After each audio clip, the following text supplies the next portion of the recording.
I'm going to talk to you about the fatal flaw in interview preparation advice and one of the main reasons why people get rejected in their job interviews. I'm Natalie Fisher. I'm a career mindset coach. I focus on the mindset behind what you're saying and what's going on in that interview to help you get hired and thrive in that role. First thing most people do when they are going to go to an interview is they will go to YouTube and type in, how do I answer, tell me about yourself, or give me the sample answer for this question. And this could be helpful and it can be useful. It's not completely pointless to do. It does help you get some ideas. But the problem with this advice is that you cannot get anything unique from a YouTube video that is giving you a sample canned answer. It's not possible because that answer has nothing to do with you. I'm going to teach you what boxes your answer needs to check in order to make sure it is a congruent answer for you and that it is very likely to land with an interviewer when you are telling it, because your answer has to be different than everybody else's answer. And if we all started going to interviews and answering the question the same way as all the YouTube experts recommend we answer, tell me about yourself, then the whole thing would just get very boring and very canned. And that is what's happening. People are seeing that. If someone asks, what are your weaknesses? People started recommending that we say things like, I work too hard, or I'm too loyal, or I tend to put myself into work too much. We all started saying these things and everybody knew that they were BS and started craving real answer from people. Like, give me something real. Tell me the truth. So this is what's happening with interviews is people are not being congruent.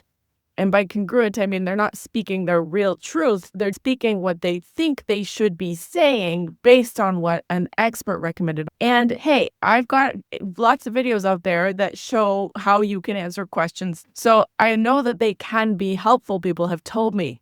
But the thing that no coach or mentor can ever give you is your specific story. They can help you get it out by asking you questions about it. But your specific story is what's going to resonate with an interviewer, with that person who's ultimately going to want to say yes to you. Here's an example from one of my clients. They asked him, tell me about yourself. We worked on an answer together. This was the only answer that could be unique to him. Nobody else could say it and have it work. He's like, what you can't see on my resume is that I really enjoy mentoring people. And at my last position, I leaned into mentoring my team. I put a lot of time into that. I mentored my own two sons who are now 19 and 24. And that has been a huge part of my life and a very rewarding experience for me. And that is an answer that only he could say. It's a very specific thing that is true to him. And that's not something that a YouTube video would tell you to say because it doesn't apply to everybody. Here are the boxes that you need to check when you are coming up with your own answers. 1, does it feel right to you? And by feel right, when you talk about it, do you feel like you need to rehearse it a whole lot or does it come out naturally? 2, are you the only person who could say it? If we gave that answer to 100 people, would it still fly? In a lot of cases, the answers that people are advised to give, 100 people could say the same answer and it would still work for them because it's so generic. So you have to be able to say it and it can't apply to anybody else. Does it feel good in your body? Does it require over rehearsing? Or do you feel like you can just talk about it naturally, like it's part of who you are? 3, is it something that you feel is comfortable for you to talk about? Sometimes an answer can be true to you, but you're not quite comfortable talking about it yet. For example, if you've been laid off or something happened in your past, and maybe it was a great learning experience and you have learned from it, but you need to figure out how to talk about it in a way that feels really good for you. For example, I had a client who left a job and she was being asked in the interviews, why did you leave that job? And she asked me, I can't really tell them the real reason because that would make me look bad. And I don't want to tell that much truth to someone I just met. Her real answer was, well, it was a toxic workplace. I didn't feel valued. It was time to move on. And I just couldn't take it anymore. That was her real answer. And I said, that is your congruent answer right now. Now, does that mean you should say your congruent answer as is? No, probably not, because you just met these people. Like if you were on a first date, you wouldn't tell the whole truth about your whole past right then and there. That person hasn't earned your truth yet. They don't know you well enough. Now, if you've been working with someone for 6 months or you've been dating someone for 6 months, then you can tell them more details and they're going to be more empathetic towards you because they know you now, right? They know who you are.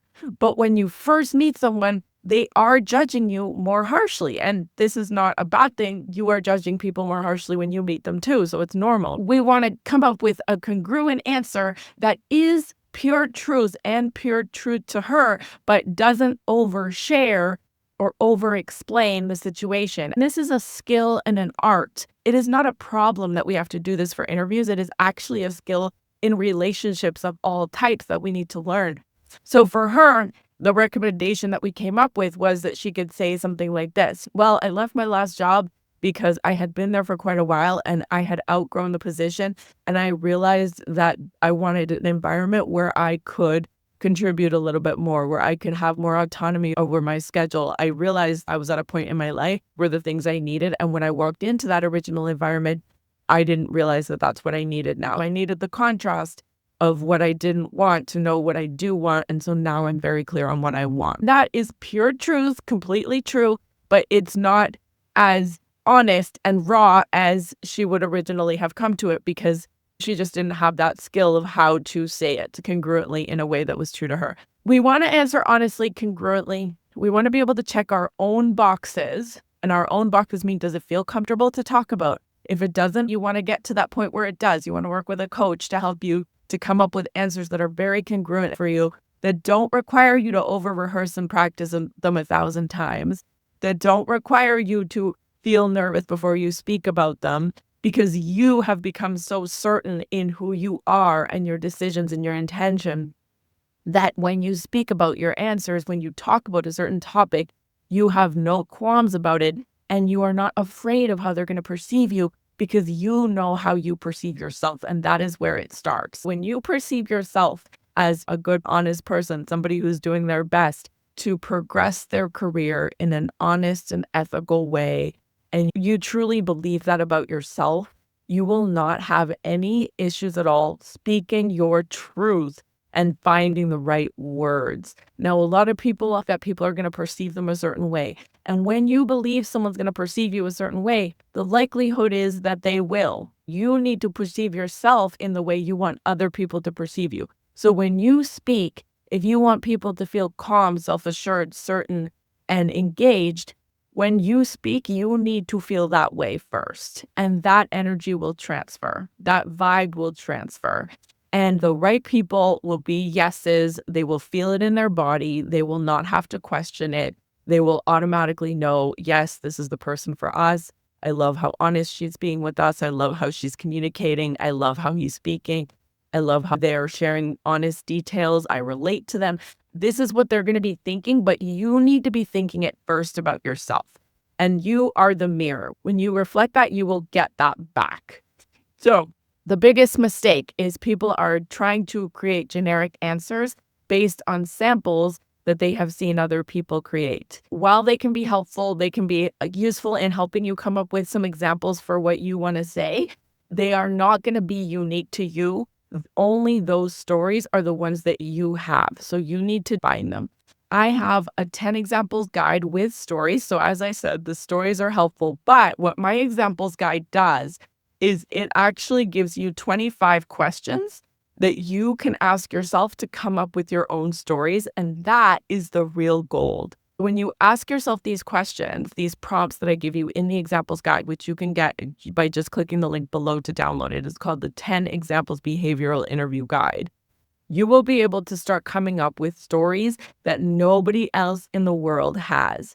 And remember to check those boxes. Does it feel comfortable for you? Does it feel congruent for you? Do you feel like you have to over-rehearse it 1,000 times before you can say it? If you feel like you have to over-rehearse, you should be able to talk about it naturally. You should be able to have it brought up in a conversation and not flinch. If that's not the case yet, that's okay. You can work with a coach, and that is the mindset work that I do. So grab that link below to get the 10 examples guide. I've also highlighted the type of phrases that you want to use that will psychologically get people onto your side. Those phrases won't be exactly the same for you. We don't want everybody repeating the same phrases all the time. And that's basically what's happening in the interviewing world.